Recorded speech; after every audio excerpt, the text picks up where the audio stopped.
Very right. Well, indeed, it's a very good analysis because, and I'm glad that you highlighted this nuclear escalation thing in India and Pakistan.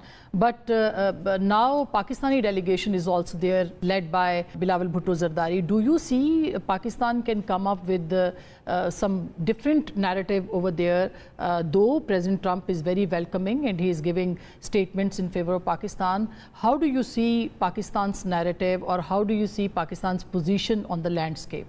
Yeah, so I think that Pakistan's delegation, like India's, will have both successes and challenges in these efforts. I think for Pakistan, where it will be able to be effective is in essentially getting the world to understand that you have a flashpoint between the two on the subcontinent, and that we've seen a situation in the most recent crisis and in previous years as well, when you have Indian military action that provokes crisis, that raises concerns about nuclear escalation risks. I suspect that will be something that the Pakistani delegation will discuss, and there will be sympathy from interlocutors in the U.S. about that risk of nuclear escalation.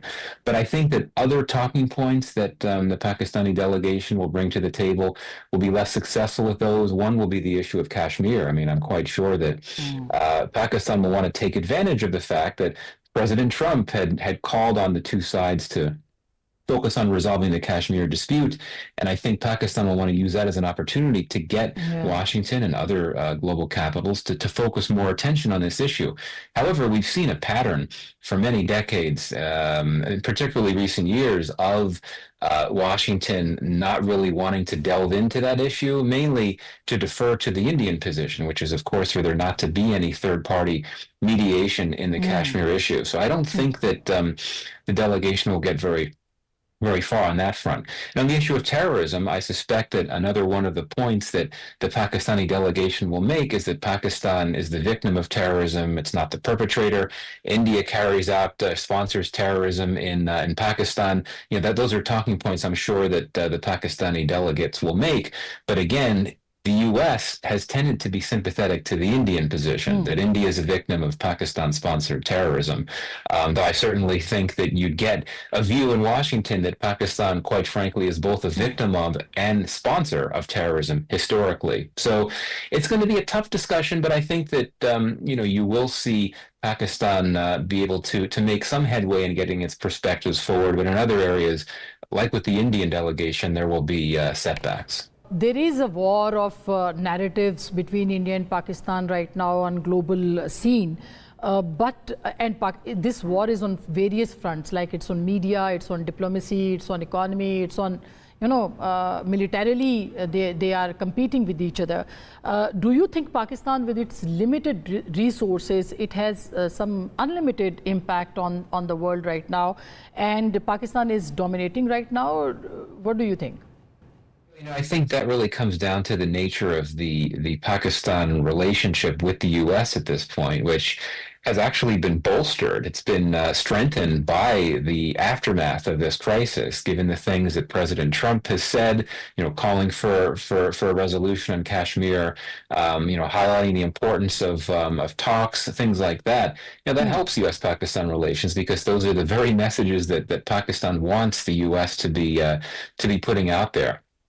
But I really think that eventually things will move on. I think that the Trump administration is not going to remain that focused on Pakistan as memories begin to fade of this very dangerous conflict that played out.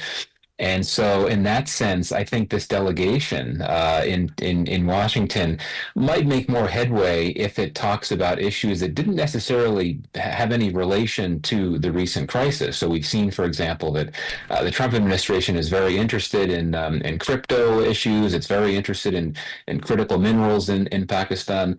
So I think that that's where the conversation could be most productive in terms of how the Trump administration would look at its own interests and its objectives issues in Pakistan. So, I think in that sense, if Pakistan were to try to make this pitch to the United States that based on this recent crisis, that the U.S. needs to completely focus its attention on the Kashmir issue, or completely focus its attention on what India might be doing to sponsor violence in Pakistan, I don't think that would go over very well. I think that the focus would have to remain on these fairly small set of issues that have nonetheless gotten the attention and the interest of U.S. officials, including Trump himself. And that certainly includes the critical minerals.